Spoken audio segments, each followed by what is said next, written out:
وقال النبي صلى الله عليه وآله وصحبه وسلم أحب البلاد إلى الله المساجد وأبغض البلاد إلى الله الأسواق أو كما قال صلى الله عليه وسلم. الحمد لله إلهي بانكم mahadinaynaa ee naga soo qayb galiyay salaada maqrib inaan jamaca maaragtaan aan la tukano kadib ilaahay wuxuu noo idmay inaan masaajidka ku nagaano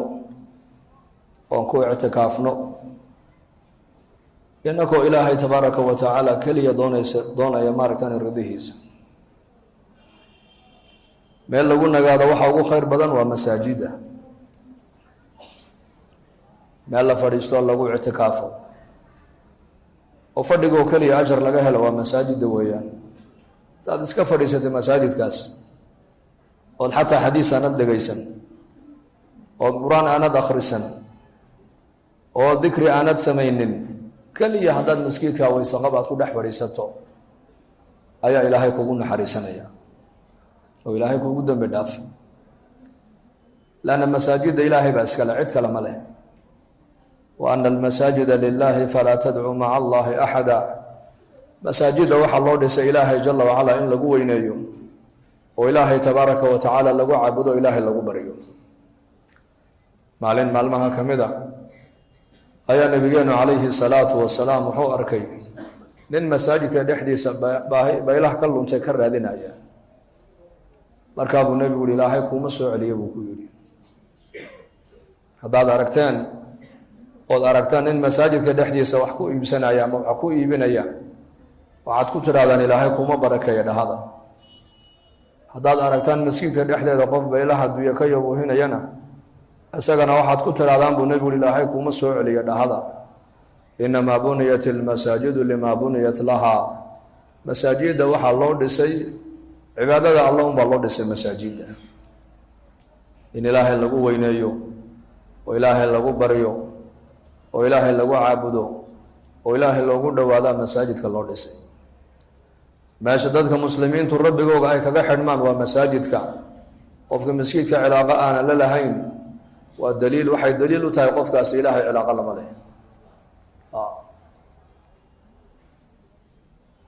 muslimku halkuu ilaahaysa kaga xidhmo waa masaajidka. toddobada ilaahay jala wacalaa maalinka qiyaamaha uu hadhayn doono, maalinta harhka alla mooyaane har kale uusan jirinna, waxaa ka mida buu nebigu yihi calayhi salaatu wasalaam, warajulun qalbuhu mucallaqun bilmasaajidi. nin qalbigiisu mar walba masaajidka ku xidhan yaho maskiidka cilaaqo la leh ayaa ka mida buu nebigu yihi sala allahu calayhi wasalam. masaajidkuna waa meesha nebigeenu calayhi salaatu wasalaam waa halka ummadda uu ku tarbiyadeeyey weeyaan, waa halka saxaabadiisa cilmiga uu ku baray weeyaan. wufuudda magaalada madiine imanaysa nebiga la kulankiisa u imanaysa waa meesha nebigeenu ku soo dhaweynaya o ku istiqbaalaya weeyaan. cahdigii nebigeena calayhi salaatu wasalaam markuu nebigu madiinat almunawara uu yimiday, laba camal buu nebigu markiiba madiine ka dhaqaajiyey. bana almasjid, masaajid buu nebigu markiiba uu dhiso ummadda u calaamadeeyey. camalka labaaduu nebigu madiine markuu yimid uu qabtayna waxaa ka mid ahayd aakhaa bayna almuhaajiriina waalansaar. ansaar iyo muhaajiriin buu nebigu walaalo uu ka dhigay. muxuuna ku walaaleeyey? calaa asaasi aliimaan, iimaan buu ku walaaleeyey. ukhuwada wuxuu nebigu asaas uga dhigay islaamnimada, ayuu nebigu ukhuwada asaas uga dhigay. iimaanka ayuu nebigu maaragtaan asaas uga dhigay ukhuwada islaamka.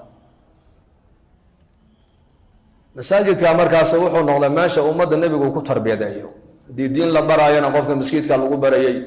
haddii wufuud nebigu uu qaabilayana maskiidku ku qaabilaayey, hadduu nebigu ciidamo uu dirayana maskiidku ka diraayey, hadduu maaragtaan jamaacadda diinta ilaahay fidinaya uu dirayana maskiid buu ka diraayey. haddii nebigu calayhi salaatu wasalaam haddii ummadda uu la tashanayana maskiidka dhexdeedu nebigu kula tashanayay. salaadii cishaa'i buu nebigu ka baxay, uu istaagay, wuxuu yidhi salaaddii ilaahay baa na siiyo nagu farad yeelay, laakiin sidaan ummadda salaada aan ugu yeedhi lahayn baa laynaga rabaayo ka tala bixiya buu rasuulku yidhi. danta ummadoo dhan nebigu maskiid buu ka bilaabay. sideen ummadda salaada xageega aan ugu yeedhnaa waa talo waa tashi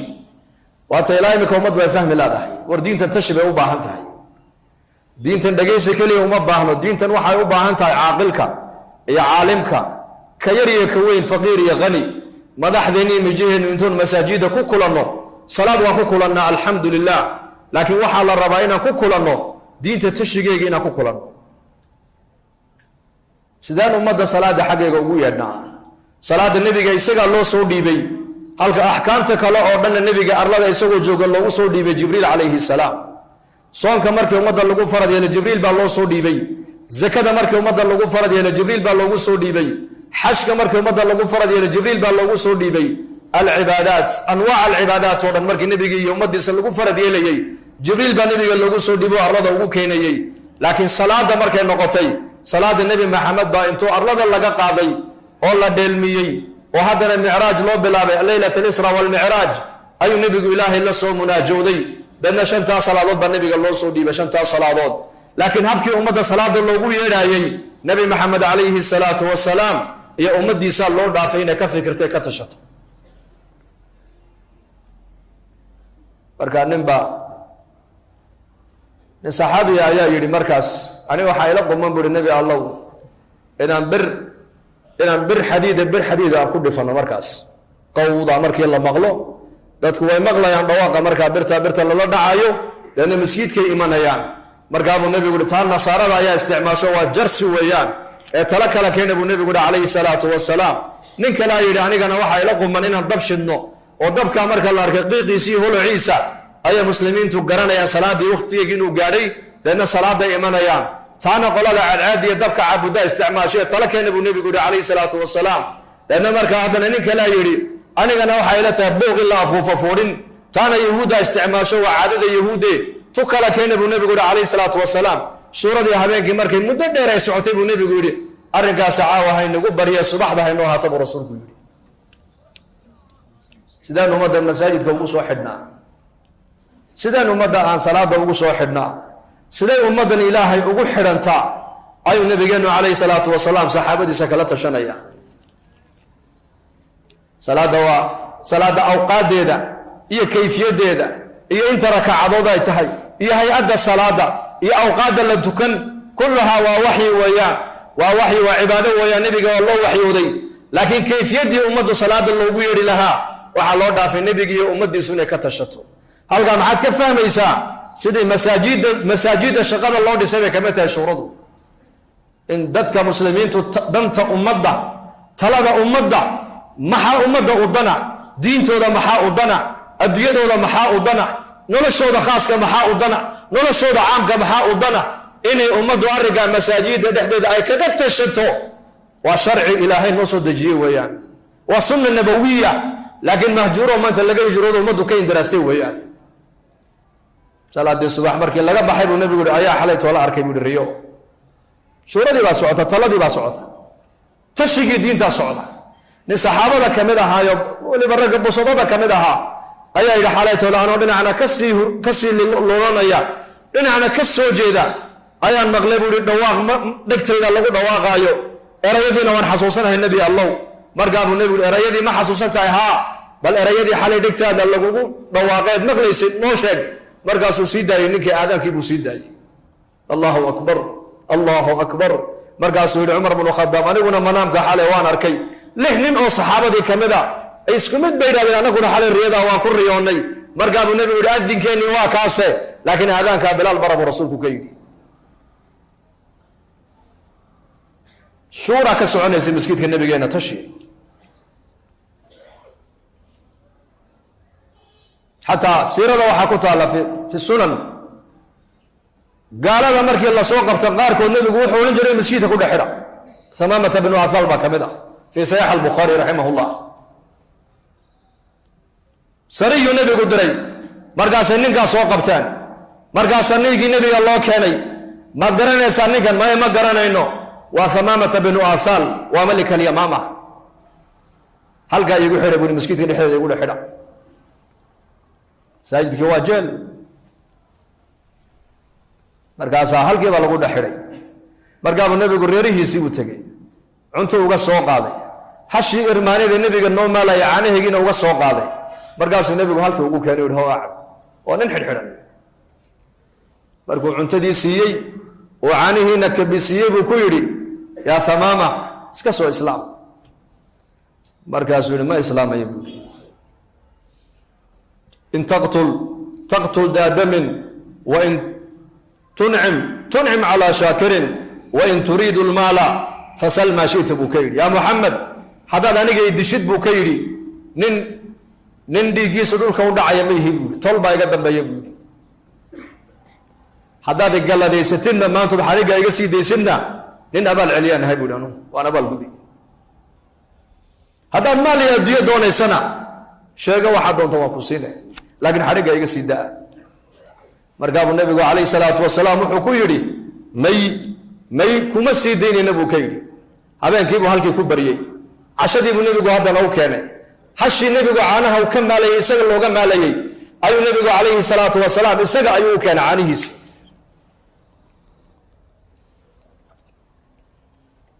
markaasuu ku celiyey haddana u iska islaam nebi maxamed calayhi salaatu wasalaam ayaa nin gaala oo mushrika caanihiisii intuu keenay siinaya xeraadku ku cashaynayana intuu soo qaadibuu hordhigayaa markaasuu weliba u khidmaynaya u adeegayaa uu leeyahay soo islaam muxuu nebigu ninkaa la maagan yahay inuu naar ka badbaado mansab ka dooni maayo lacag ka dooni maayo shuhrad ka dooni maayo waxa keliya ninka nebigu uu ka doonaya waxa weeyaan inuu soo islaamo markaasuu ku celiyay haddana yaa Muxamed haddaad idishid dhiiggaygu dhulka u dhici maayo waa layga dambeeyaa buu yidhi haddaad igalladaysatidna maanta ood isii daysid ood xarigga iga sii daysidna nin abaal celiyaan ahay buuhi anigu ma ciyaar nin kaftabaya ma ihi buu yidhi abaalkaaga waan gudi haddaad adduunyo doonaysana xoola waxaad doonaysa i weydiiso madax furasho oo waan ku siinaya xarigga iga sii daa markaabuu nabigu calayhi salaatu wasalaam ku yidhi may markaasuu dee waa hagaag aniguna ma islaamaya buu yidhi haddana maalintii saddexaad sidii si leeg buu nabigu ninkii ugu khidmeeyey xeraadkiibuu u keenay caanihiibuu u keenay markaasuu yidhi yaa Thamaama iska soo islaam sidii unbuu isaguna ku jawaabay markaabuu nabigu saxaabadiisii ku yidhi dilkiisu waxbay noo tari maayo xadhigga ka sii daaya haska socday buu yidhi sii daaya markii la sii daayey magaaladii madiinuu ka baxay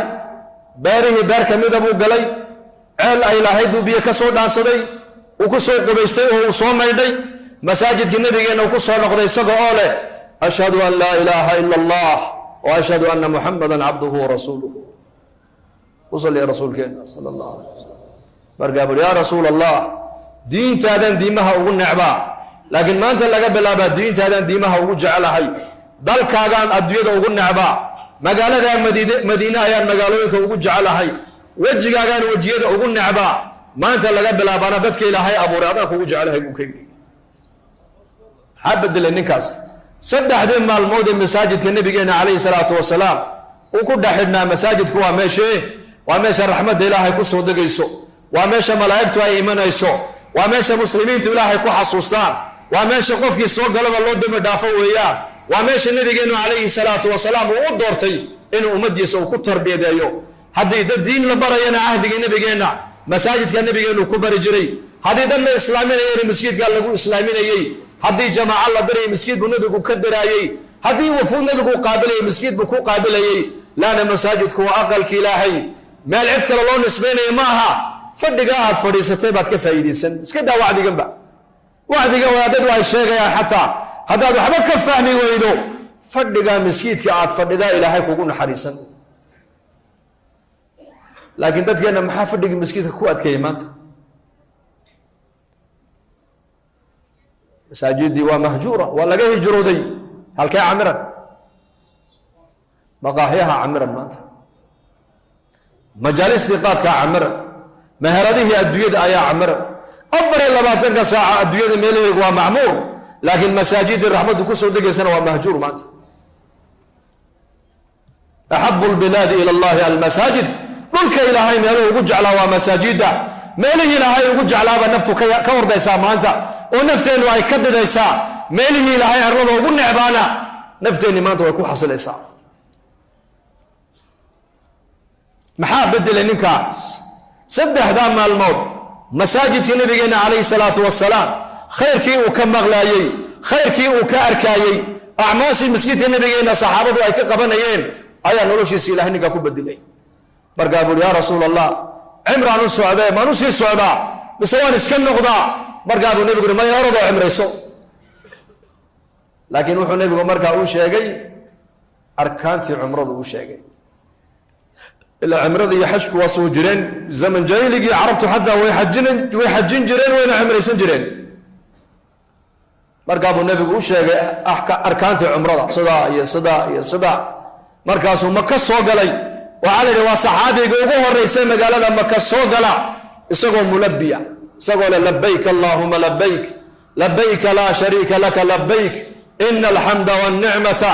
laka walmulku laa shariika laka. waa saxaabigii ugu horeysay ee talbiyadda islaamka la yimiday, tawxiidka la yimiday ee magaalada maka soo galay buu Thamaama radia allahu canhu. quraysh ayaa markiiba ku soo ururtay. waxay ku yidhaahdeen waxaana soo gaadhay Thamaamaw inaad diinteennii aad ka baxdeen, maxaa ka jira? markaasuu yidhi marka horeba diin maan haysane, diintii nebi maxamed uu la yimiday baan raacay buuri anigu salaamada. dakhaltu diina muxamed buu ka yidhi, diintii nebi maxamed uu la yimiday ee islaamka ilaahay noogu soo dhiibay ayaan anigu maanta laga bilaaba aan ka mid ahay ehelkayga buuri.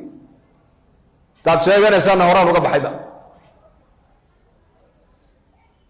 markuu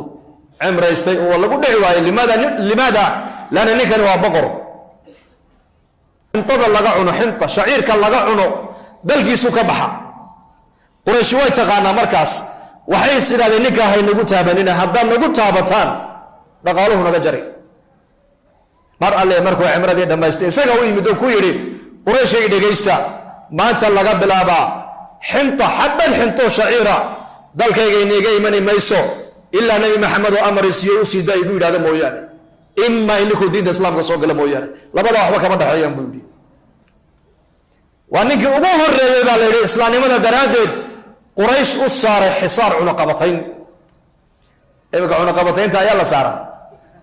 yaa saartaa, islaamkaa la saara. maxaa lagu saarayaa? laana adduunyadii baad jeclaatay,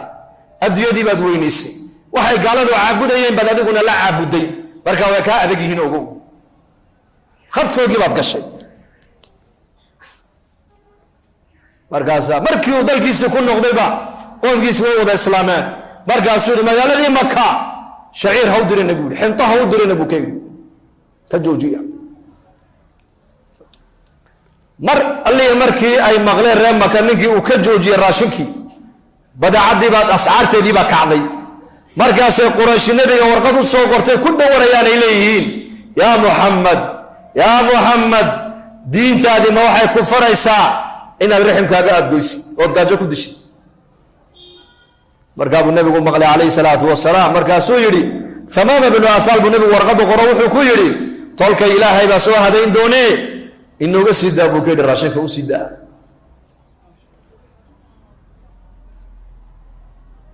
masaajidku saas wax u bedelaa.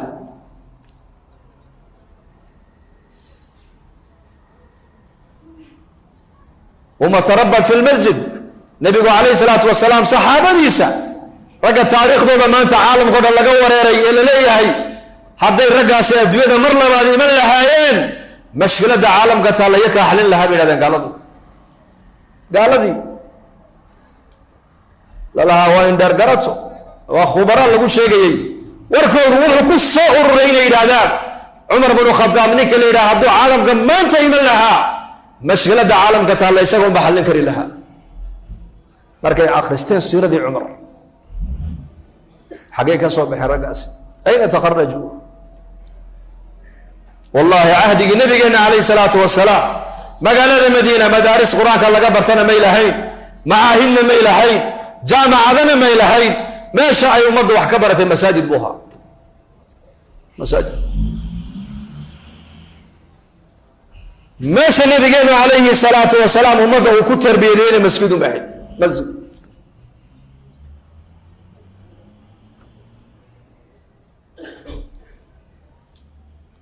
إمامك المسلمين أميرك المسلمين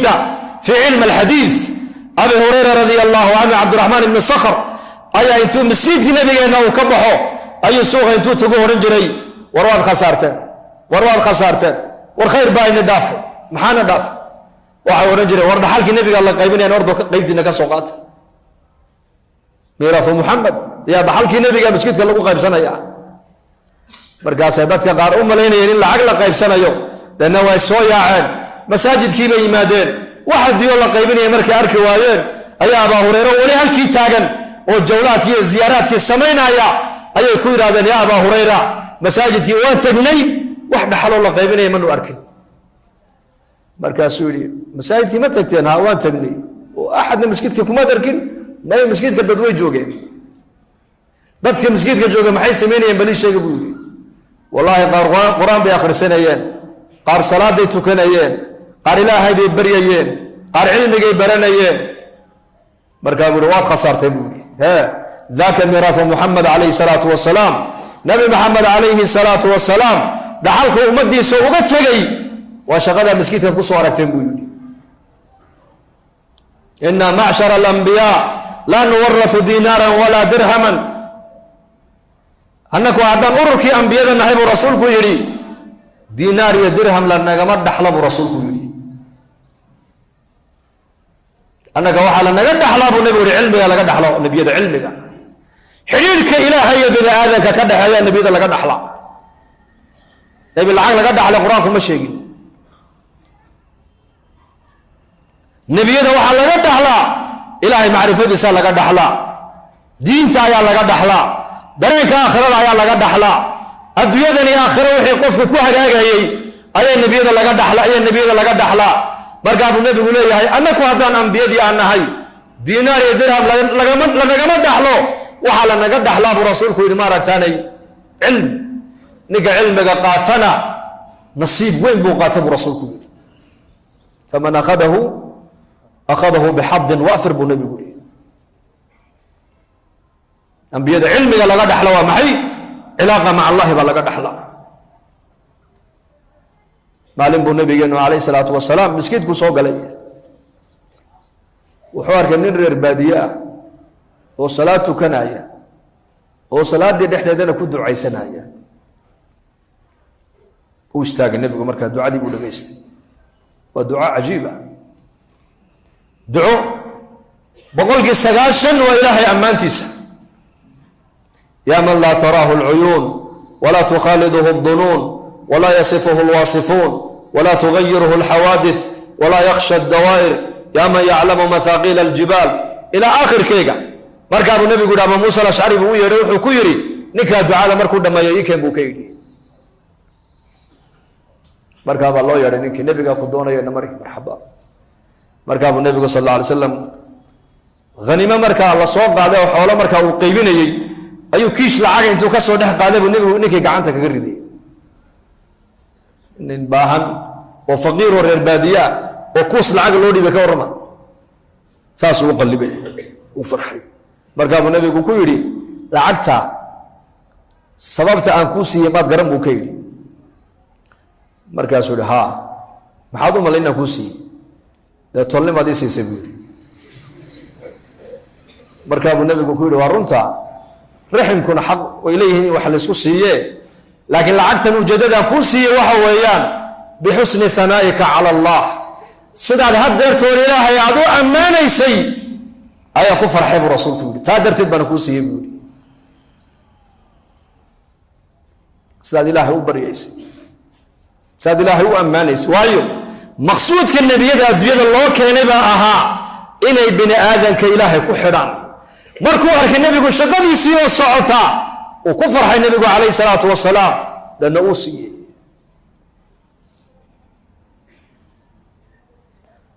tacalluqa ilaahay dadku ay leeyihiin baa nabiga agtiisa ku weyne lacagtu agtiisa kuma weyno xataa si siirata cumar waxaa ku taala haniimadii ayuu maalin maalmaha ka mid a cumar dul fadhiistay markaasuu u qaybinaya saxaabada markaasuu arkay nin yaroo gacan go-an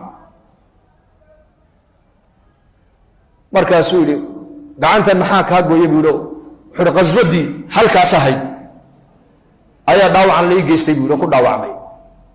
markaasuu lacagtii buu Umar soo qaaday kun buu siiyay kun kale ugu daray haddana markaasuu Umar u qaybiyaa isagana wali meeshuu taagay oo lacagtii buu tirsanaya markaasuu Umar ninkii isha ku dhiftay haddana mar labaad mar alle markuu dhaawacii arko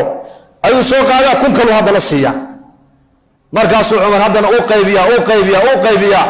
markaabuu haddana isha ku dhiftay halka yarka gacanta dhaawacu kaga dhacay markaabuu kun kale qaado uu tiriyaa uu siiya mar dambe Umar markaa uu waayay ki yaraa markaasaa lagu yidhi Umar baa war ninkii meesha joogay mee waxaa la yidhi xoolaha aad siisay badnideeda ayuu la dawakhay uu ka socday meeshii wallaahi baan ku dhaartay buu Umar bin Khattab hadduu ninka halkaas sii joogi lahaa oo isheedu mar walba nabarka diinta Ilaahay loogu dhaawacay isheedu ku dhici lahayd xoolaha halka ayaa la isaga ku dhameyn lahaa buu man Ilaahay dartii u caawirmay oo diinta dadaalkeega iyo koryeelkeega iyo difaaceega loo dhaawacay baan adduunyo ka haysan buu anigu may wallahi waan ku bixin lahaa buu meesha yaalo dhanba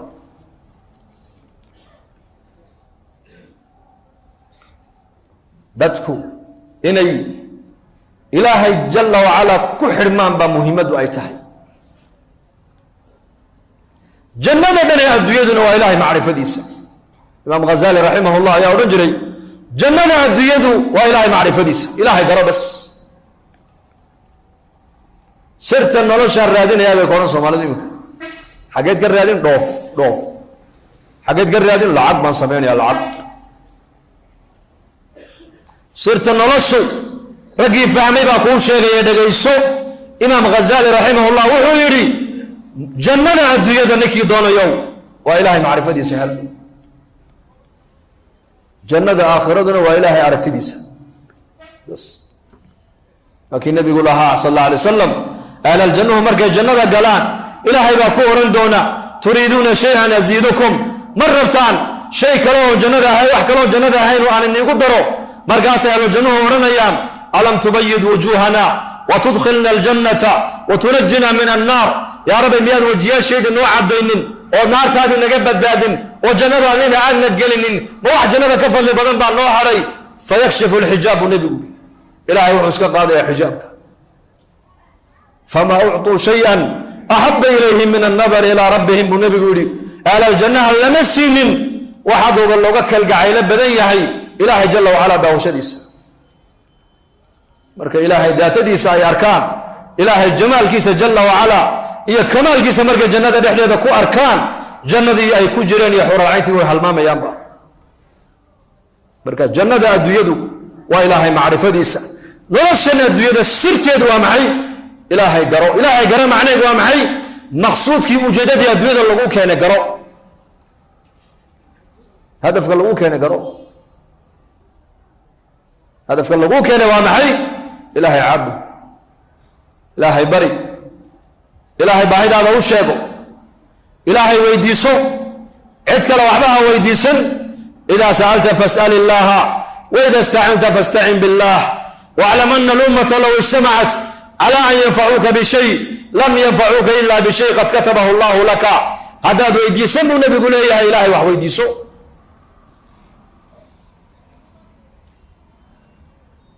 احفظ الله يحفظك إلهي إلالي أمر كيسا هذا إلهي باكو إلالي المركز إلهي هدان إلالي سيد أمر كيسا إلهي باكو إلالي سنو دونو كو إلالي ماشو دونو كو إلالي إبراهيم عليه السلام دبر حيدا لكو إلالي موسى عليه السلام قصر فرعون أيا لكو دح إلالي يونس عليه السلام علوشة كلهم قد حيدا لكو إلالي محمد عليه السلام غار بدك ده هذا اللي يقول لي قرآن كأخرسه قرآن هو بيانك إلهي بيانك مخلوق معها بيانك إلهي نجيسه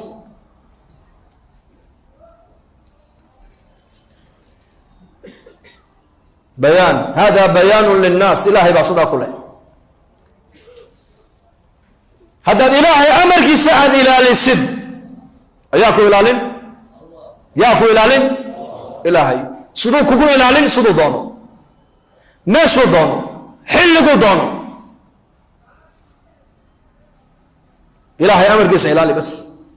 salaadu waa amarka ilaahay, soonku waa amarka ilaahay, islaamnimadu waa amarka ilaahay. amarka ilaahay uu ku amray adiga ilaali bas. meel kastoo joogta ilaahay amarkiisa ku ilaali, maaha masjidka dhexdeeda keliya. meel kastoo joogto noloshoo dhan baa la rabaa ilahay inaad kaga cabsoto. dhallinyarnimadaada ilaahay kaga cabso, oo da'weynada ilaahay kaga cabsado, oo faqriga ilaahay kaga cabso, oo qinada ilaahay kaga cabso, oo safarkaaga ilaahay kaga cabso, oo xadarkaaga ilaahay kaga cabso, oo mujtamaca dhexdeeda ilaahay kaga cabso, oo khalwadaada ilaahay kaga cabso. markaad keligaa tahay ilaahay ka cabso, mas-uuliyadda ilaahay kaga cabso. haddaad ilaahay amarkiisa aad ilaalisid ilaahay baa ku ilaalin. 40ka nawawiga jardani raximahullah sharxiisa wuxuu ku sheegay qiso cajiiba xadiiskaas. raabica radia allahu canha habeen iyadoo tukanaysa ayuu nin tuuga aqalkeega u soo dhacay baa la yidhi. markaasuu arkay haweenay iska tukanaysa oo aan in yarna aan cabsanayn, ma cabsanayso. way maqashaa shanqadha inuu tuuga aqalka u soo dhacay waa arkaysaa, laakiin ma dhaqaaqin. meesheediina kamay dhaqaaqin, salaadiina kamay bixin. waxaa la yidhi wixii aqalka alaab u taallay alaabba umay ooline, wixii yaallay markuu urursadu yidhi bax, iridii uu ka soo galay baa ku noqotay maaragtana gidaar bay ku noqotay, derbi. markaasuu yaabay, wuu soo noqday. haddana wuxuu yidhi halkeed ka soo gashay, halkaad ka soo gashay maan albaabka uu furan yahay uu arkaa. mar alle markuu albaabka soo gaarana wuxuu arkaa albaabka u xidhan, derbi uu madaxa ku dhiftaa, gidaar. markaasuu yaabay. haddana uu soo noqdo daragshigii uu dib u qaatay, daragsyoonkii. markaasuu halkiibu isleeyahay wata halkaad ka soo gashay furana ka bax. markuu gaarana meesha u xidhan tahayba. alaabtii uu sitay oo dhan buu u dhigay baa layidhi, ilaa salaadda ay ka baxaysa iyadii uu sugay. wuxuu yidhi kolka salaaddii ka baxday buu ku yidhi wixii aan kaa qaatay waa aniga kuu dhigay, albaabkii halkuu iga xigay ii sheeg buu ka yidhi. 40ka nawawiga ayuu ku sheegay jardani sharaxaas qisadaas. markaasay ku tiri anigu albaabka ma xidhin, albaabka xagga sare laga xidhaa bay tiri, xagga sare. ma doonaysaa in albaabka lagaa furo? haa, toobadkeen bay ku tiri. ballanna qaad ilahay inaad u noqonayso, oo dembi dambe aad ku dhacayn, oo tuugada aad dhaafayso ilaahay u ballan qaad. waa iga ballan buu ihi maanta laga bilaaba inaan toobad keeno. hal mar keliya markuu sidaa yidhi tiri albaabkii waa kaasa ka bax. albaabkii buu ka baxay, way sujuuddo waxay tidhi yaa rabbi anigu waa kaa qoloftiisii waa soo jeediyey, qalbigiisa adigaa ku shaqal, ilaahu qalbigiisa soo jeedi bay ku tidhi. sidiibu ku toobad keenay. ilaahay haddaad amarkiisa aad ilaalisid, halun qisaska qur-aanka aynugu filanba. ibraahim calayhi salaam dab intoo loo shiday baa lagu turay manjaniiq, baa lagu turay manjaniiq min makaanin baciid. marka ibraahim markuu sii dhacayayna malaa'igtoo dhan baa u timiday. markaas ugu dambayntii jibriil baa yimid calayhi salaam. alaka xaaji ya ibraahim buu ka yidhi ama ilayka falaa wa ama ila allahi fabalaa. yaa jibriil ma adiga may maanta adiga waxba kaagama baahni, laakiin rabbiga waan u baahanahay buu yidhi, kama maarma ilaahay. ibn cabaas wuxuu yidhi hadalkii u dambeeyey ibraahim calayhi salaam markii dabka lagu tuuray u lahaa xasbi allah wa nicma alwakiil, kaafiyahaygu waa ayo oo allah weeyaan. ilaahay waa qaadir calaa kulli shay. ilaahay awood wuxuu u lahaa dabka inuu biyo ku baktiyo, awood wuxuu ilaahay u lahaa inuu dabka dabeen ku kala kaxeeyo, laakiin ilaahay sunnada ma isticmaaline qudradduu ilaahay isticmaalayo wuxuu yidhi qulnaa yaa naaru kunii bardan wa salaaman calaa ibraahim. dabka holcaya oo sifadiisii aanan laga zulin ayaa ilaahay amar wuxuu ku riduu yidhi ibraahim dushiisa waxaad u ahaataa qabo u ahaw bas, iyo nabadgelyo iyo qabo. siduu doona yeela waa ilaahay. dabkii uu holcayaa sifadiisii uu leeyahay, laakiin ibraahim calayhi salaam xaadii jirkiisa ku taalla ma gubi karaayo. bal nolosha adduunyada ugu fiican ibraahim waxay soo martay baa la yidhi 40kii maalmooduu dabka ku dhex jiray. wa ibraahim calayhi salaam qisaskiisa qur-aanka way ka buuxaan, qisas kullaha iimaaniya. laakiin ayaa ku cibro qaadanaya maanta. islaantiisii haajara iyo ininkiisa ismaaciil afka intuu ku qaatay buu la yimid 4 buurood dhexdood min masjid al-aqsa ka soo qaaday qudus ilaa wuxuu keenay ardul xijaaz dhul kulul oo biyo iyo baad aan lahayn oo roobku ku yar yahay oo dadna ay ku nooleyn oo xataa geel la hadhaystay aanan lahayn halkaa intuu ibraahim dhigay haajara iyo ismaaciil ayaa lagu yidhi ka noqo iskaga noqo lagu yidhi oo amar haajara dhaadhac oo dhaadhacday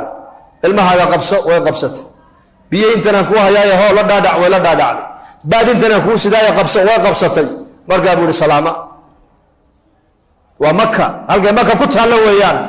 dadka xajiyey baa yaqaanay waraysta kulaylka iyo rafaadka iyadoo zamankeenan maanta nafaqyo iyo wadooyin iyo wax walba lagu diyaariyey biyo qabow haddana maalinta xujaydu ay yimaadaan waxay yimaadaan iyakoo daallan bay yimaadeen oo madoobaaday meeshaasoo asbaabaan lahayn ka warrama berigaas halkaasuu ibraahim haajara kaga dhaqaaqay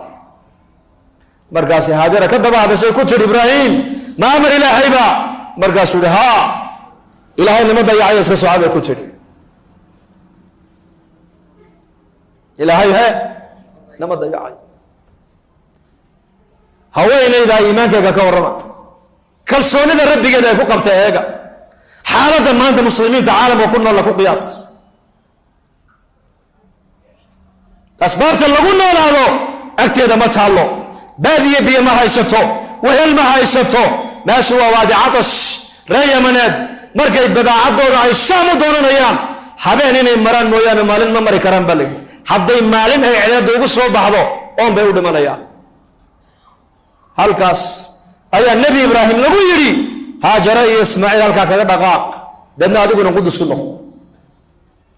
yaa ilaalinaya markaa yaa ilaalinaya yaa arsaaqaya yaa dariyada ka dhabaaya ilaahay baa ka dhabaaya laakiin waa usrad qalbigooga macrifada ilaahay baa degtay halka innaka maanta zamankeenna muslimiinta tawxiidku carabka uu noo dul yaallo usradaas iimaanka iyo tawxiidku qalbigoogu dega qalbigooga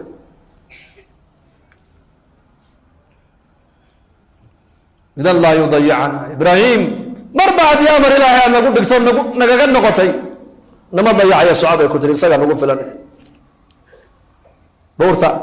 gadaasheedu markuu ibraahim istaagay uu gartay xataa hadduu soo daymoodan inuusan arkaynin ducaduu ku duceeyey waa ka qur-aanka ilaahay noogu sheegay rabbanaa inii askantu min duriyatii biwaadin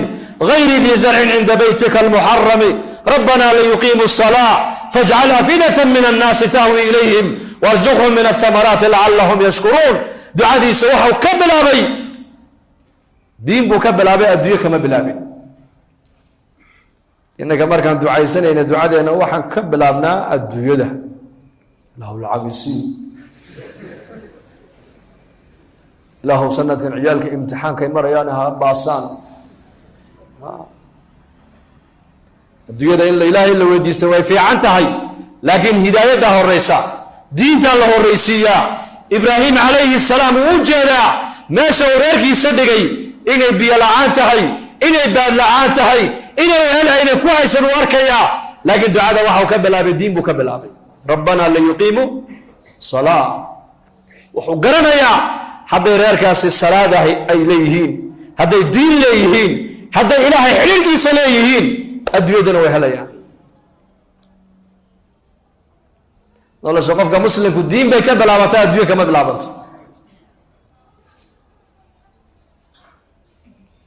ninbaa ayaa nabigeena u yimid calayhi salaatu wasalaam oo yidhi yaa rasuul allah rabbigay markaan baryaaya maxaan idhahdaa ii sheeg qul allahuma kfir lii warxamnii wahdinii warzuqnii waata ducada ambiyadu qul waxaad tidhahdaa allaahumma allahayow ikfir lii ilaahow dembigayga dhaaf warxamnii ilaahow ii naxariiso wahdinii ilaahow i hanuuni warzuqnii ilaahow i arsaaq arsaaqadda waxaa ciriiriga ka gelinaya maanta ee maciishada lagu adkeeyey waa macaasida badan weeyaan lidaalika nebigu wuxuu u tilmaamayaa ummadda dariiqadda saxda lagu ducaysa waa dariiqadee awal waa maxay ilaahay dembi dhaaf weydiiso waayo dembigaagan faraha badan leh ayaa nolosha ciriiri kaa gelinaya waxaa nolosheenu maanta bilaa barako la noqotay tijaaradii way badanaysaa tacliintii way badanaysaa wax walba way badanayaan maciishadiina way sii adkaanaysaa dhakhtaradii way badanayaan hosbitaaladii way badanayaan farmasiyadii way badanayaan daawadii way badanaysaa bukaankii muu yaraaday mise u batay bari sheega hosbitaaladii way bateen dokteeradiina way bateen daawadiina way badatay dadkii bukay ma yaraadeen mise way sii bateen tacliintii mutacalimiintii way bateen laakiin noloshii maciidhi bay sii galaysaa mise fudeyd bay noqonaysaa bal iga jawaab cidhiidhi adduunyadii way badanaysaa dhismihii uu badanayaa ganacsigii uu biirayaa tujaartii way badanayaa wax walba way badanayaa laakiin maciishadii way sii adkaanaysaa barakadii bay naga maqan maxaa nolosha maciishada maxaa cidhiidhiga gelinaya waa kasratu dunuub dunuubtaa badatay macaasidii baa badatay khafladii baa badatay diin la-aantii baa badanaysa fadhigii masaajida ayaa yaraatay ictikaafkii masjidkaa yaraaday majaalis alghafla badatay majaalis alghafla deedna markaasa noloshii waxay noqotay cidhiidhi lidalika nabiyadu calayhim asalaatu watasliimaat meeshay ducada ka abbaarayaan u fiirsada rabbana la yuqiimu salaa fajcal afidatan min annaas warzuqhum min athamaraat midho la cuna ku arsaaq midhaha u dambaysiye waa arsaaqadii diintii u horreysiiyey cibaadadiibuu ku xojisiiyey in ummadda ilaahay aqalkiisaas waa beytka ilaahay ee muxaramka ay qulubta muslimiinta ilaahay u soo jeediyena uu ku labeeyey ducadii midho la cuna ilahu ku arsaaq buu yidhi xataa beera ma odhan midho la cuna ilahu ku arsaaq asbaabtii nolosha markaa ilaahay ka siiyey haajara maau zamzam baa loo soo saaray safar reer yamaneedaa soo waacday reerahoogii bay soo rareen way la degeen makata almukarama waxay noqotay magaalo ganacsiga shaam iyo yaman u dhaxaysa oo reer shaam markay imanayaan badeecadda shaam laga keena maka la dhigaa badeecadda reer yamaneed markay badeecadda doonayaanna maka yimaadaana makay ka qaataan halkaa markay magaaladii maka ay marayso tuulo biyihii ay dhex yaallaan oo biyaha dhex yaalla tuulada baayac musharkii baa ka socda ayaa lagu yidhi jibriil baa u tegay ibraahim oo waxaa lagu yidhi rabbigaa wuxuu ku amrayaa islaantii haajare iyo ilmaheygii ismaaciil ee maka dhigtay inaad ka war doontood soo aragtaa lagu amraya orada u teg soo arag buurtii uu gadaasheeda ibraahim markii uu ka ducaynayay markuu buurtii iskor taagay muxuu arkaa tuulo waa meeshuu kaga tegay islaaniya ilmo yar waxay noqotay hayjad biyo leh baad leh magaalo ah oo dhisan baayac mushtarkiina ka dhex socda jibriil baa ku yidhi yaa ibraahim rabbigaa wuxuu ku amrayaa inaad haajariya ismaaciil isha aad ka soo aragta bas faraskaagana aanad ka daadegin kadibna waxaad ku noqonaysaa qudus yaa jibriil xaaskaygii weeyaan waa ilmahaygii ismaaciil inaan arkaan rabaa on la fadhiisto on warayste may inaad faraskaaga ka degto amar uma haysatid waid ibtalaa ibraahiima rabbuhu bikalimaat faatamahun ilahay baa qur-aanka inoogu sheegay dadka ilaahay jecel yahay adduunka dusheeda waa la ikhtibaara waa la imtixaamaa sidee lagu garan hadduu qofka haddaan la imtixaamin sidee iimaankaaga lagu garan marka qofka muslimka ee muminka ilaahay xaggiisa imtixaan loogaga keenana waa marka la doonayo qofku qalbigiisa ilahay inuu ku xidhmo ha argagixin ha quusan waa marka la doonayo in iimaankaagu adkaado in yaqiintaadu aad tidhaahdid ilaahay baan haystaa waxba iga xuman maayaan yaan haysanaa allah baan haysanaa xaalad adag markii qofka muminka ku timaado waxaa la doonaya inuu qofku yidhaahdo ilaahay baa macayga ibraahim calayhi salaam intaasoo imtixaano fara badan ayuu maray waxaa ka mid a imtixaankiisii u dambeeyey waxaa ka mid ah imtixaanadiisii ilmaha ismaaciil uu 9 jirka uu ku dhalay ayaa markii dambe lagu yidhi qaado sida neefka xoolaha loo bireeyo usoo biree magaaladii buu soo galay ibraahim ismaaciil aawe ismaaciil waa kan namari aabo xaggee saaxiibkii baa kula kulansiinaya namari buu ka yidhi uu qaaday halka mine ee xujaydu dhagaxa ay ku tuuraan ee dhagax tuurka halkaa markay marayaan ayuu arkay ismaaciil oo didsan markaasuu ku yidhi aabba maxaad arkaysaa aabba waxaan u jeedaa oon arkayaa nin baa igu leh waa lagu gawrac odagu ku gawracaya ka baxso markaasuu yidhi aabba waa ibliis weyna dhagaxa ku tuur buu ka yidhi waa halka xujaydu ay dhagaxa ku tuuraan ramya aljimaar halkaa markay marayaan buu la hadlo wuxuu ku yidhi falama balaga macahu sacya qaala ya bunaya inii araa fi lmanaam أني أذبحك فانظر ماذا ترى قال يا أبت افعل ما تؤمر ستجدني إن شاء الله من الصابرين هل كان مركي مريان بوكوير أبو وعنكم من أمانيك وكبرين أذيك بالبحي كنا تقول أولا لهيد بوكيري مرقاس أبو أمرك إلهي بوحي بوكيري وفلي أنا قال واحد أركي دون تاين أنا هاي أتكسي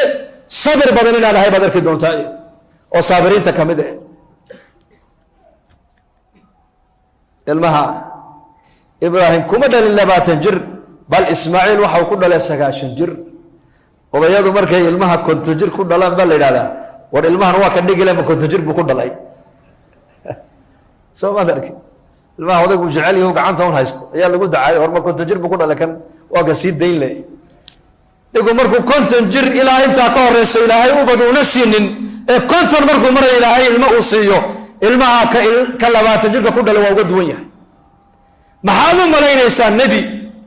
sagaashan jir ilaahay ilmaha uu ku siiyey oo haddana la leeyahay sida neefka xoolaha loo bireeyo ilmahaaga u soo biree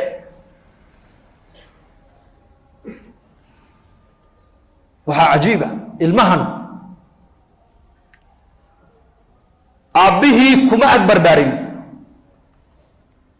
laba qisoo cajiiba qur-aanka ku taalla labaduba waa ina nuux iyo ina ibraahim basadii nebi nuuxinankiisa markii ummaddiisa la halaagayey waa kii ilaahay ku lahaa doon samayso nuuxow adiga wixii ku raacana doontaa saar ehelkaagana doonta ugu yeer inay fuulaan waa kii nebi nuuxinankiisa u yeeray ku yidhi qaala yaa bunaya irkab macna walaa takun maca alkaafiriin qaala yaa bunaya inankaygi yaraayow irkab macna nala soo fuul walaa takun maca alkaafiriin kaafiriinta macooga ha noqon buu ka yidhi qaala sa'aawi ilaa jabalin يعصمني من الماء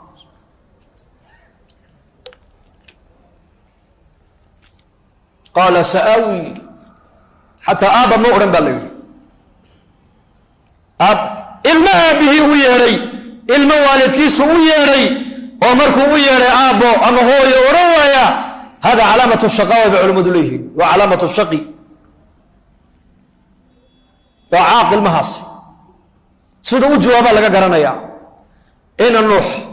جوابته بحيه إيج إن إبراهيم جوابته بحيه أفرس إسماعيل وحيلي يا أبا تفعل ما تؤمر أبا أمرك الله أمر بوحي بوكيلي لكن نوح نجيس وحيلي سآوي إلى جبل يعصمني من الماء حتى أبا مورن بالليل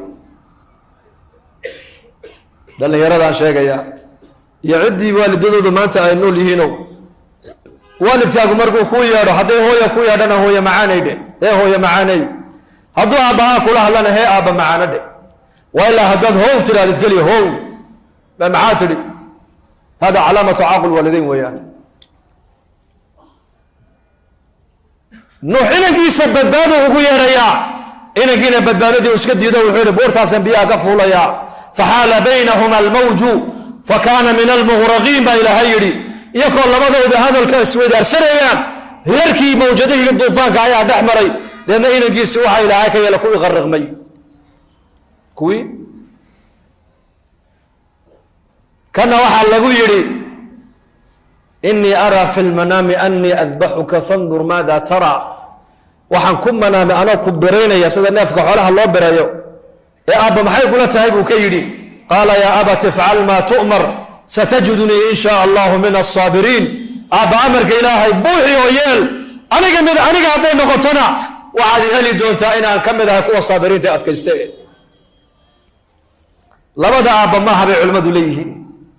maaha labada waalid labada aabba maahayna waa labada hooye ayaa kala duwan ina nuuxna waxaa soo tarbiyadaysay hooyo ilaahay cilaaqa aan la lahayn hooyo nebi nuux aanan rumaysnayn hooyo gaalnimadeeda qarsanaysay oo inankeyga ku lahayd odaygan qaylaya warkiisa ha maqline or danahaaga qabso ismaaciilna waxaa soo tarbiyadaysay hooyo tidhi markii cillada lagaga dhaqaaqay tidhi ilaahayna dayici maayo ibraahim oo da iska soco laanna ilmaha baa la yidhi inta badan tarbiyadda hooyadaa saameysay ee tarbiyadda aabbuhu ma saameeyo inta badan ilmuhu ma hooyuu la joogaa mise aabbo midkuu la joogaa hooyuu la joogaa hadday hooyadu hagaagsan tahayna ilmuhu way hagaagayaan hadday dumarku naga baanaadaanna ciyaalku way banaanayaan waayo dugsiga ugu horeeye mujtamacu ka soo baxa uu wax ka soo barta waa hooyada haddii dugsigaas uu noo hagaago uu dugsi diin danaynaya u noqdona mujtamac diin danaynaya soo bixi doona hadday malcaamadahaas iyo dugsiga uu naga hallaabo uu naga xumaado ilaahay nagama xumeeye waa haweenkan u jeeday hadday haweenku naga xumaadaan waxaad ogaadaan jiilalka soo socdona way naga qalloocsamayna ogaada marka dumarkeenna xaasaskeenna gabdhaheenna hablaheenna inaan diinta ku tarbiyadaynaa waxay ka dhigan tahay mujtamaca soo socda hagaaggiisii baa ku xidhan gaaladuna laba qolay ku dadaalaan maanta laba qolo dumarka iyo ubadka labadaabay naga soo galaan odayaasha dan uma leh ragga dan uma leh gaaladu labaday ku dadaalayaan maanta waa labadaas waayo jiilkan maanta jooga waxay leeyihiin hayna dhaafaan laakiin jiilalka soo socdaan bedelaynaa bay gaaladu ka fikirayaan inay bedelaan lidaalika nebi nuux calayhi salaam islaamtiisu maadaamay gaaladahayd oo gaalnimada qarsanaysay tarbiyadda inankeyga iyadaa saamaysay ismaaciilna aabbihii kuma agbarbaarin hooyo ku agbarbaaray tarbiyaddii hooyadii baa saamaysay hooyo caynkeeya hooyo ilaahay ku xidhan hooyo cidna markii lagaga dhaqaaqay tidhi ibraahiimo ma amar ilaahayba haa ilaahay nima dayacayo socabay ku tidhi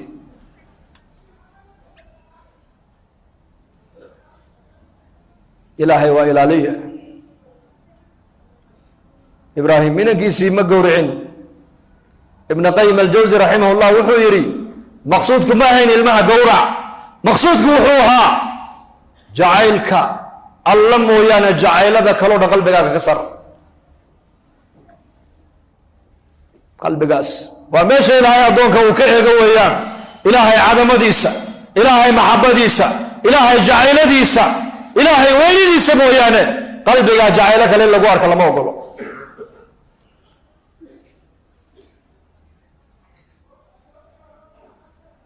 dadku inay ilaahay ku xidhmaan oo dadku diintan ilaahay xadhigga ilaahay qabsadaan waa muhiimadda ilaahay nebiyada u soo diray waa muhiimadda nebigeenna loo soo saaray calayh isalaatu wasalaam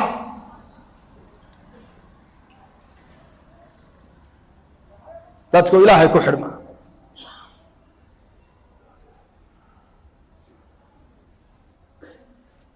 adeerkii abaa aalib baa u yeedhay rasuulka maalin markaa nebiga quraysh abu aalibka quraysh baa la fadhida markaasuu loo yeedhay rasuulka ilaahay u yimiday abaa aalib oo sakaraada markaa wuxuu yihi maxamed oo adeeradaabaa ila fadhiya quraysh akaabiru quraysh baa ila fadhida aday kaa cabanayaan maanta maxay kaga cabanayaan ilaahyadoodii baad ka ceebaysay odayadoodii caqliga badnaana waxaad ku sheegtay inay yihiin dad maangaab oo aan waxba fahmayn aabbayaashoodii dhintayna ahla naar baad ku sheegtay midnimadoodiina waad kala geynaysaa intaasoo arrimood iyo waxyaabo kaloo la mida lagaaga caban adiga bal maxaad ka sheegeen buuhi bal sheeg wuxuu idhi anigu adeeraday wax dhibaataa iyaka aan ka sheeganaya ma jirto laakiin iyakaa khayr la rabaa buuhi anigu bas khayrkaad la rabto waa maxay kalimatan yaquuluunahaa kelmadu may odhanayaan bas hadday kelmaddaa yidhaahdeen carab oo dhanna boqorray u noqonayaan cajam oo dhanna jizyadda ka qaadayaan buuri markaasu maxaa tidhi kelmadu ma lahaye dhahada bas haddaa kelmaddaa tidhaahdaan qurayshay carab oo dhanna ininkaa boqorro u noqonaya cajam odhanay ninkaa jizyadda ka qaadaya. marka abijahl baa saro kacoo yidhi waylaka 10 ma kelmad iyaan waxaasoo mulkiga ku helayaa haa 10 jeer baan ku celinaya kelmadda ishag buu ka yidhi. markaa buu nabigu ku yidhi laa ilaaha ila allah dhahada waad liibaanaysaan. markaasay yidhahdeen ajacala alaalihata ilaahan waaxida ina hada la shayun cujaab. ilaahyadeedii intii la ekay 360 ilaah oon haysanoon caabudaynay ayaa baahideedii dabooli leh. maxamed ma waxa uu leeyahay mid keliya caabuda. arrinkaasi waa arrin la yaab leh. maxamed diintiisa ku ka tegaya maahine inaga dareeriye bay yidhahdeen meesha ilaahyadeena cibaadadan caabudaynayna ha ku sabir waan iska adkaysana inaga mariya bay yidhahdeen. ayuu abu aalib baa nabiga ku yidhi hadal xun ba kumaad odhana waa maxay ma intaa un bay ka didayaan ha intaa un bay diidan yihiine adeer adigu kelmaddaa ii dhab yidhi qiyaamaha ku markhaati kace. sakaraadkii baa haya marka abu aalib kelmaddaa un ii dhab bas. kelmaddu qiimo badana.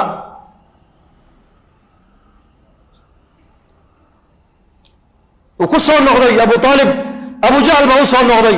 markaa buu nabiguna soo ziyaartay abu aalib wuxuu arkay abu jahl oo ag fadhiya. markaa buu nabigu ag fadhiisto wuxuu ku yidhi yaa cammi kalimatan uxaaju laka biha cinda allahi yowma alqiyaama. maalinka qiyaamaan kuugu doodi doonaaye kelmaddaa un aniga mari maqashii buu ka yidhi laa ilaha illa allahi maqashii qiyaamaha ku shafeecad qaadiga. markaasu abu jahl buu eegay. abu jahl baa yidhi markaa atarqabu can millati cabdilmualib ya aba aalib ma milladii cabdilmualib baad maanta ka tegaysaa oo maxamed baad warkiisa qaadanaysaa. abu aalib markaa u aamusay. markaabuu haddana nebigu la hadluu ka yidhi yaa cammi kalimatan uxaaju laka biha cinda allah. mar keliya kelmadda aniga imaqashiyo iidhe maalinka qiyaamaha kuu shafeecad qaadiye. markaasuu aamusay abu aalib. haddana abu jahl baa soo jeediye oo ka yidhi yaa abaa aalib ma diintii cabdilmualib baad ka tegaysaa ma maxamed warkiisaad qaadanaysaa. haddana markaabuu mar labaad ku celiyey. markii u dambaysay abu aalib wuxuu yidhi calaa millati cabdilmualib baan ku dhimanay maxamedow idaa buu ka yidhi. maxaan ku dhiman milladii cabdilmualib baan ku dhiman diintii aabbayaashay ka tegi maaye ee maxamedow aniga iska kaydaa. markaasaa naftiisii ka dhacday baa la yidhi. markaabuu nabigeenu calayhi salaatu wasalaam isagoo lilmaynayu ka kacay halkaa. waa ka ilaahay qur-aanka ku soo dejiye yidhi inaka laa tahdi man axbabta walaakina allaha yahdi man yashaa wa huwa aclamu bilmuhtadiin. kaad adigoo jeclaata ma soo hadaynaysid kii ilaahay uu doona isagaa soo hadaynaya. markaabuu rasuulku yidhi yaa cammi la astakfiranna laka maa lam unha canka. yaa cammi adeerkayow haddii maanta adigu aada shahaado weyday ood inaad kelmaddaa mar i maqashiisid aad iska diiday anigana xaq baad igu leedahayoo waalidkay baad ii tahaye waxaan aniguna ku dadaalayaa in ilaahay dembi dhaaf aan ku weydiiyo inta aan layga reebin ka hor. markaasuu rasuulkeennu bilaabay inuu u duceeyo adeerkii oo gaalnimo ku dhintay welibana abu aalib. saxaabadii way maqleen nebigu adeerkiibuu u ducaynayaa. iyakuna aabbayaashood bay bilaabeen markaa inay u duceeyaan oo ilaahay dembi dhaaf iyo naxariis u weydiiyaan. markaasaa ilaahay ka diiduu yidhi maa kaana lilnabiyi waaladiina aamanuu an yastakfiruu lilmushrikiina walow kaanuu ulii qurba min bacdi ma tabayana lahum annahum asxaabu ljaxiim. uma yahaani nebi maxamed iyo muuminiinta raacsan inay ehelkoogii qaraabadoodii kuwii gaalnimada ku dhintay kolkay u caddaatay kadib inay ahla naar ay yihiin inay ilaahay dembi dhaaf u weydiiyaan u duceeyaan. arrintaasi arrin bannaan maahayna ka jooga baa nabiga lagu yidhi. markaas kelmaddaas dadku inay kelmaddaa yidhaahdaan ayaa nabigeenna qalbigiisa ku weyneed calayhi salaatu wasalaam. imaam maalik raxmatullaahi calayh ayaa maalin wuxuu arkay inan dhallinyaro ah oo shaarib alkhamriya uu sakraamay. markaa deedna markuu sakraamay yarkii yaraa sakraddii baa ka siinaysaa allah allah allah. sheekhii uu yaabay war sakraan iyo isma aljalaala cajiib. cimaamadiisii intuu soo qaaday ayuu soo socday baa la yidho dhareerkii iyo khamrigiibuu afka kaga biiyey. wuxuu is yidhi bal magacan magacii ilaahay ismuljalaala afkan uu ka soo baxaya maad ka masaxdidaa. deedna markaasuu ka masaxay baa saasuu uga masaxay. deedna markaasuu yidhi sheekh وسكراسنه يقتك وسكراسنه اسك كيدا مركو كبيي بو اسكغا تغي habeenkiina uu duceeyay baa leeyahay ilaahu qalbigiisa adaa hayo soo haday imaam maalik raxmatullaahi alayhi habeenkii markuu jibsaday ayaa manaan baa lagu yiri sidaa annaka daraadaya adigu afkiisa dareerkii khamriga aad uga biisay ayaan annakuna adiga daraada qalbigiisa khamriga uga biinay baa ilaahay ka yiri خلاص salaadii maghrib salaadii fajr imaam maalik markuu salaadii tujiyo dadka darsigii buu bilaabay wuxuu ka dhaxarkay yarkii raayo darsigii dhex fadhiya markaas ma isagii baa mismaa markaas uu yeeray markuu darsigii dhameeyo wuxuu yarkii ma tihid haa anigi say wuxuu jiraan bal sheeg adigan saajidkii ilaahay wuxuu xaaladayda xalaytoole kii kaaga warramay baan anigana soo aadayay buu ka yidhi xaaladayda kii xalaytoole kaaga warramay adiga baan anigana soo aadayay naxariis inaad naxariis noqotaa laga rabaa qofka muslimka waa raxmad dadka inaan u naxariisano kam maanta min almuslimiin ayaa ilaahay ka go-an oo xariirka ilaahay ka go-an muslimiin iska daa salaada kuwa tukanaya aqlada ku tukanaya ayuu nabigu waciid u digay wuxuu yidhi waladii nafsu muxamadin biyadihi nafta muxamed kay gacantiisa ku jirta ayaa ku dhaartee waxaan ku hamiyey buu rasuulku inaan iraado xabay soo gura dab inshida hebelo salaada aqim hebelo salaada ummadda ka bixi kuwa aqalada ku tukanaya intoon u weydaarto inaan aqalada ku soo gubo ayaa ku hamiyey buu rasuulku yidhi ku saliya rasuulkeen waa nabigii naxariista badnaa waa nabigii ilaahay uu yidhi wamaa arsalnaaka ilaa raxmatan lilcaalamiin waa nabiga arkay xadhig buu arkay maskiidka ku dhex xidhan markaa buu arkay nebigu xadhiggan ayaa le buu yidhi waxaa la yidhi xadhiggan ayaa xidhay zaynab baa xidhatay maxay ka dhigtaa salaata leylka markay ku daashay qabsataa uu gooyey nebigu xadhiggii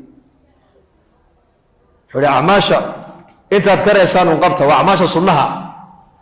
khayrka ilaahay khayrka malaa'igtu ay nii qorayaan kama daalaan buu nebigu yidhi ilaa inigoo khayrka samayntiisa ka daala mooyaa habeenkaad nashaadka aad tihiina tukana buu nebigu yidhi habeenkaad daalantiina iska seexda buu rasuulku yidhi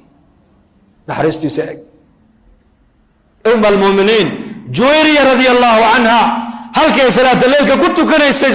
ayuu nebigu ugu soo noqday barqadii iyadoo fadhida barqadii waa 9kii subaxnimo ama 10kii xalay halkay salaata leylka ku bilowday markaasuu nebigu yidhi yaa juwayriya ma halkaa kaaga tagay baad fadhidaa ha halkaad igaga tagtay baan fadhiyaa nebi allow waa min xalay salaata leylka halkay ku bilowday salaada ilaa ay barqadii waxay u fadhidaa mar waa salaad mar waa quraan mar waa dikri mar waa munaajaat mar waa alla bari weeyaan innaga dumarkeennu maanta maasha allah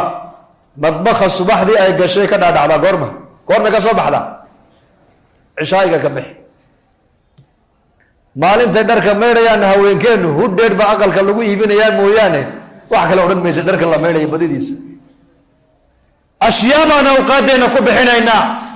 iyakuna acmaal bay waktigooga ku bixinayn awqaad acmaal markaabuu nebigu ka naxay say cibaadada iskugu taxallujinayso markuu arkay ayuu nebigu u dabciyo wuxuu ku yidhi adiga dabada 4 kelmadood oo 3 jeer ku celiyey ayaa wixii maantoo dhan khayr aad samaynaysay haddii miisaanka lala dhigi lahaa kafad u dhigmi lahayd buu nebigu ka yidhi waa maxay subxaana allahi wabixamdihi cadada khalqihi waridaa nafsihi wazinata carshihi wamidaada kalimaatihi 4 kelmadood oo 3 jeer aan idhaahdo buu rasuulku yidhi ayaa wixii maantoo dhan khayr aad samaynaysay haddii miisaanka lala dhigi lahaa u dhigmi lahayd buu nebigu ka yidhi nebiga naxariista badan calayhi salaatu wasalaam ee naxariista badnaa ayaa dhaaranaya oo leh wallaahi waxaan ku hamiyey buu nebigu leeyahay kuwa aqalada ku dhex tukanaya inaan dab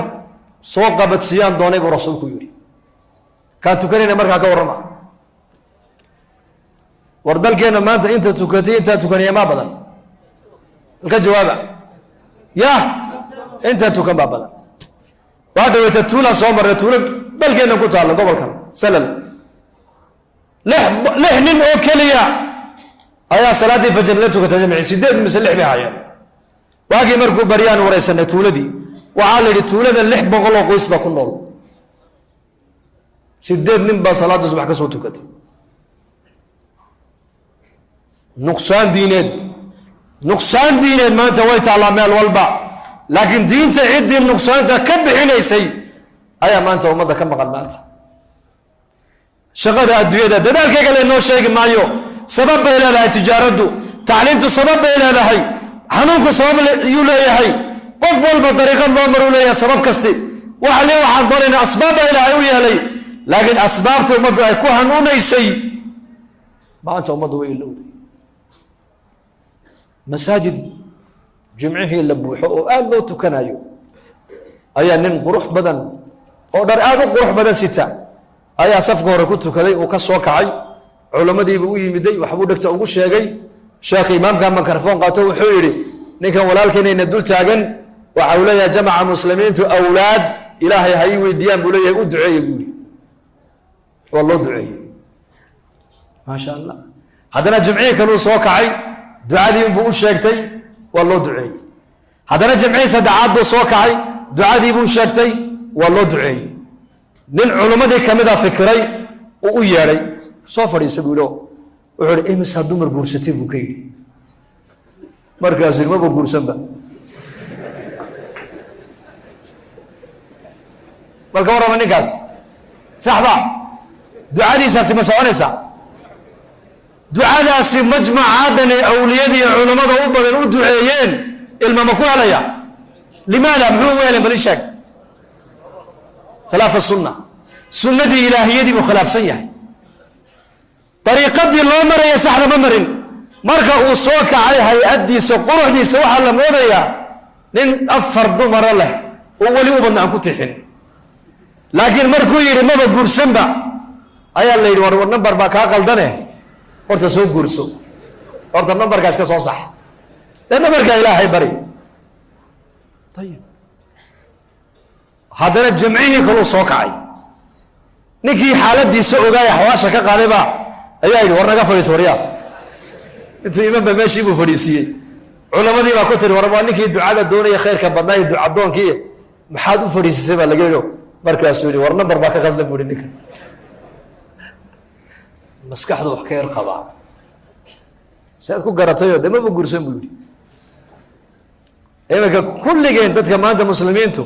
in muslimiintu acaza annaas dadka adduunyada ugu sharaf badan inay noqdaan ma jecelnahay mise ma jeclin bal ninkii jeclow gacanta taag laakiin dariiqii muslimku casiis ku noqonayay inaan qaadno diyaar ma u nahay uma nihin bisada iyo jiirka maxaa ka dhexeeya is-aragunbaa ka dhexeeya soo ma jiirkii baa isku yimiday way tashadeen waxay dhahdeen habeen walba bisadii 10 20 waa lana dhameeyey seen u badbaadnaa ka tala bixiya jiir baa yidhi markaa ra'yi fiican buu soo jeediyo wuxuu yidhi waa mithaal yani koortan awrta la sulo soo ma taqaanaan jaras geela la sulo ha la qaado oo bisada qoorteeda hala soo sulo buu yidhi si markay soo socoto shanqadha loo maqlo dadna looga dhuunto markaas jiirkii oo dhan baa yidhi wallahi fikraddaas waa fikrad fiican tala fiican buu soo jeediye waan isku raacnay marka jiirka sheekhoogii ugu weynaa baa yidhi waa hagaaga ayaa soo suraya buu yidhi soo saamaynta nabiga ku salliya dad muslimiinta oo dhan maanta inay diinta dhegaystaan inay diintu nolosheenna ka muuqato inay muslimiintu acaza annaas inay noqdaan waan jecel lahay laakiin marka la gaaro diinta dadaalkeegii nin walba geerka dambe u gashanaya markiiba war waxba geerka dambe ha gashane geerka hore gasho yaa u diyaar geerka hore inuu geliyo insha allah dhahada allah inaga farxiyo waxay noo ballana diinta dadaalkeega inaan waqti ku bixino tafaraq licibaadatii أملأ صدرك غنى وأسد فقرك تفرغ لعبادتي حديث القدسي في تفسير ابن كثير بكشاقي في شرح وما خلقت الجن والإنس إلا ليعبدون إلهي باكل تفرغ لعبادتي والطاعة ديدا عبادة ديدا دين تيدا وقت أصمي با إلهي كل ابن آدم هذا الدين ده وقت أصمي سمح هذا ليس مركا أملأ صدرك غنى با إلهي لابتان أني قلنا كاقب بحين با إلهي هضم هل كان لقد نقضى غني غنى النفس با كسين ويان باهدا أنا كود بولي با إلهي كل إيهي وأسد فغرك الباب الفغر قلنا أنا كاد بولي با إلهي وكاحد إياه وإلا تفعل هذا العبادة ديدا هي طاعة ديدا هي دين تيدا هذا وقت السين وإذا با إلهي كل إيهي باهدا أنا كاد بولي مينو قعنت هذا أنا مشغول ما كدقنا با إلهي ملأت يدك شغلا ولم أسد فقرك أفر إلا ما تلقى ساعة مشغول ما كان يجيب إلهي كايدي فقرك أنا كاحري منه والله ما عقوبة وما تقول على مات كيف فقير كيف وحبها يسن مرقى جماعات بوتك تترى إلهي درتي نورع وعليني ما هلا يليو وحبا ما يسد بي مشغول بارهي بكورن وحبا ما يسد بي هذا مقايد بفضيع دور كيف قابو فارستقاب بابورتا طريقة اللي أرينا يبقى كلا متساو إيغايا بي بي سدو قينيا هذا عدد والوالنا إليه وبالك ما أنت لقصوا صارينا كل ما مدمو قشانيا وحا عالمك كدعي والله الصعبة آخرتي سنور ومهي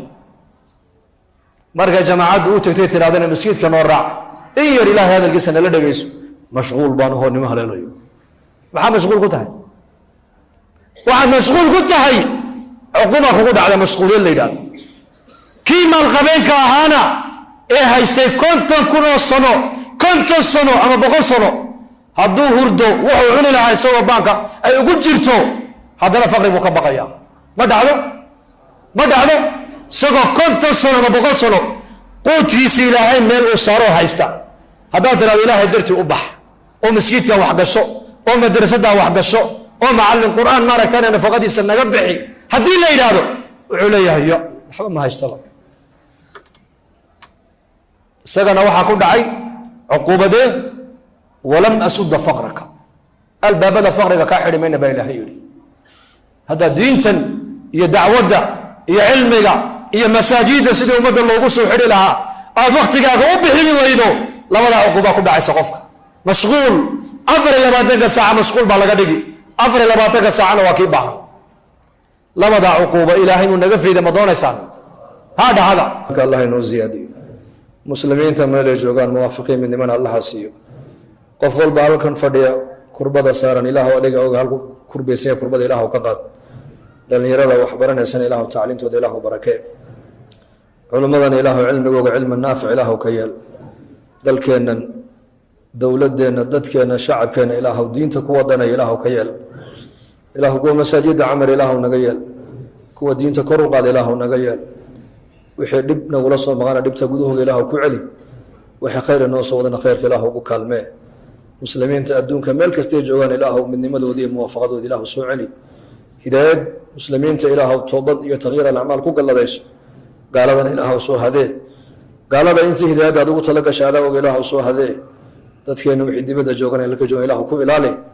kuwa diintaada iyo dadaalka diinta daryeel ilaahu ka yeel allahumma inna nas'aluka husna al-khatima وشهادة عند الموت ونعوذ بك من سوء الخاتمة صلى الله على سيدنا محمد